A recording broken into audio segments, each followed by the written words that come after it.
नमस्कार,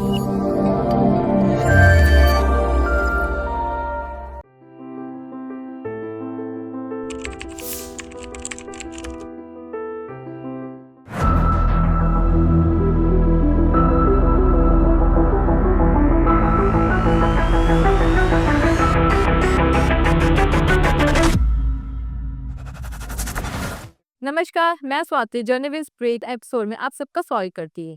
आज मैं आप सबको एक सीनियर मोस्ट एम्प्लॉय से मिलवाने जा रही हूँ जिन्होंने अपनी जर्नी 20 साल पहले स्प्रे इंजीनियरिंग डिवाइसेस के साथ शुरू की थी।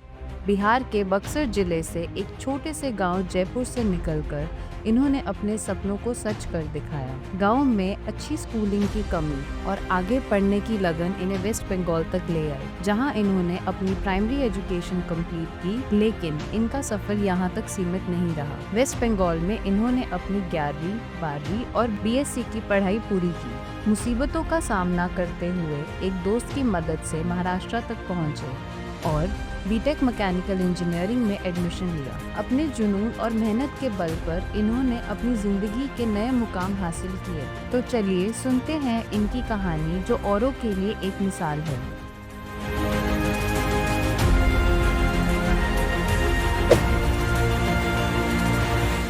तो सर, जैसे कि 20 साल की आपकी जो जर्नी रही है स्प्रे के साथ में, बहुत ही इंटरेस्टिंग रही है। बट हम जानना चाहेंगे आपके अपने स्ट्रगल के बारे में, आपके जो अपने लाइफ चैलेंजेस थे जो आपने फेस किए, उसके बारे में हमें कुछ बताएं।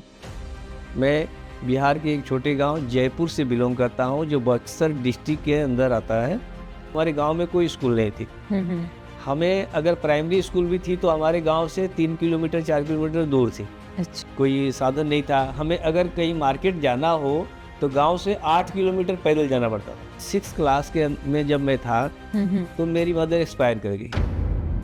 हमारा कुछ थोड़ा बिजनेस भी था। हमारे भाई साहब थे तो वेस्ट बंगाल में उन्होंने अपना खुद से बिजनेस भी किया था। तो इवन मदर एक्सपायर की तो सभी लोग तो चले गए घर। मैं घर भी नहीं जा पाया। उस टाइम मैं वही बंगाल में था। तो हमारे मामा रहते थे पटना में। तो मामा बोले कि ये बक्सर ठीक नहीं, छोटा शहर है, इसको पटना भेज दो, मेरे यहाँ रहेगा। तो मैं वहाँ आ गया और उसके बाद मैंने ट्राई किया तो टीपीएस कॉलेज में मेरा एडमिशन मिला। वहाँ से +1 +2 किया। +2 हो गया तो मैंने भी एन कॉलेज में बीएससी में एडमिशन ले लिया। उसके बाद में फिर महाराष्ट्र गए, महाराष्ट्र टाउन में धुले, वहाँ गए, वहाँ कॉलेज ऑफ इंजीनियरिंग धुले में हमने अप्लाई किया एडमिशन के लिए। प्रिंसिपल से मिले, सबसे हो गए, बात हुई, एडमिशन हो गया।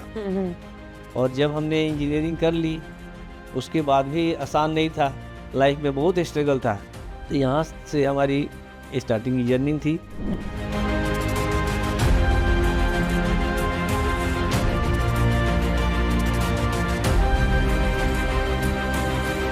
इंजीनियरिंग के साथ आपकी शुरुआत कैसे हुई? 2005 में स्प्रे इंजीनियरिंग ने एक नया प्रोडक्ट डेवलप करना शुरू कर दिया। पहले इन लोग कंडेंसर बनाते थे और स्प्रे पॉन्ड। बाद में इन्होंने रोटरी डिवीजन में रोटरी आइटम शुगर मिल के लिए डेवलप किया, जैसे मेल्टर, सर्कुलेटर।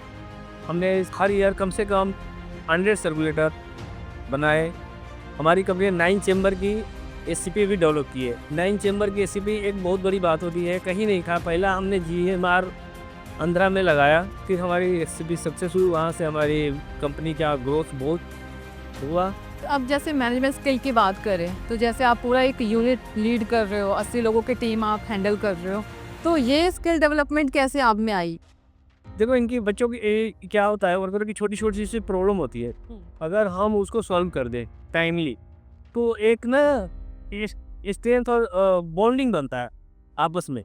तो वो बॉन्डिंग वर्कर से साथ बना करके रहना वो बहुत ज़रूरी है। तो इस तरह से ये सीरियल का जर्नी रहा, बहुत अच्छा रहा, बहुत कुछ सीखने को मिला, डेवलप भी किया काफ़ी चीज़ें, आइटमों को जैसे जैसे मिला अपॉर्चुनिटी मिलती गई, सीखते। अरे एमडी साहब बहुत ही अच्छे इंसान है, जो कि उनकी वजह से हम लोग हमें पता नहीं चला कि हमारे 20 साल हो गया यहाँ पर। हमें जैसा लगता है कि सिर्फ 2 ही साल हुआ है। तो सर, जैसे अपनी नई जनरेशन जो आ रही है उनके लिए आपका क्या मैसेज है? आजकल की जो जनरेशन के बंदे आ रहे हैं ना, वो थोड़ा सा फिजिकल वर्क से दूर हो जा रहे हैं। वो क्लरिकल वर्क, कंप्यूटर चाहिए, इजीली वर्क चाहिए।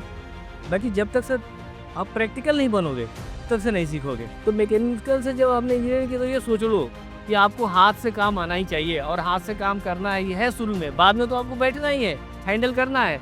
बाकी स्टार्टिंग में आपको अपने हाथ से नहीं करोगे तब सीखोगे नहीं।